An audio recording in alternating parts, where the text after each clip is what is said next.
સહજ ન્યૂઝ. જૂનાગઢમાં રાજગોર મહિલા મંડળ દ્વારા પુરુષોત્તમ માસ નિમિત્તે ભક્તિ સત્સંગનું આયોજન. નમસ્કાર, સહજ ન્યૂઝ સાથે હું છું ગોપાલ ભેસાણીયા. જૂનાગઢ શહેરમાં પવિત્ર પુરુષોત્તમ માસ નિમિત્તે રાજગોર મહિલા મંડળ દ્વારા ભક્તિમય સત્સંગ કાર્યક્રમનું સુંદર આયોજન કરવામાં આવ્યું હતું.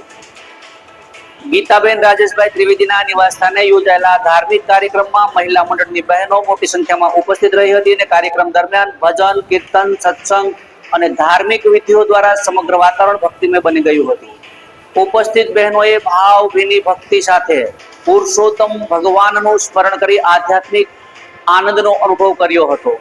આ પ્રસંગે જમના મહારાણીની લોટી ખોલી વિશેષ પૂજા અર્ચના કરવામાં આવી હતી તેમજ આરતી ઉતારી પ્રસાદનું વિતરણ કરવામાં આવ્યું હતું. આ કાર્યક્રમમાં ઉપસ્થિત મહિલાઓએ ભાવ સાથે સહભાગી બની કાર્યક્રમને સફળ બનાવ્યો હતો. આ કાર્યક્રમના અંતે રાજગોર મહિલા મંડળ તરફથી ગીતાબેન રાજેશભાઈ ત્રિવેદીનો આભાર વ્યક્ત કરવામાં આવ્યો હતો અને મહિલા મંડળના પ્રમુખ રંજનબેન પાઠકે કાર્યક્રમમાં સહભાગી બનેલી તમામ બહેનો તથા સહભાગીઓનો આભાર વ્યક્ત કરી ધાર્મિક એકતાનો સંદેશ આપ્યો હતો. બ્યુરો રિપોર્ટ, સહજ ન્યૂઝ, જૂનાગઢ.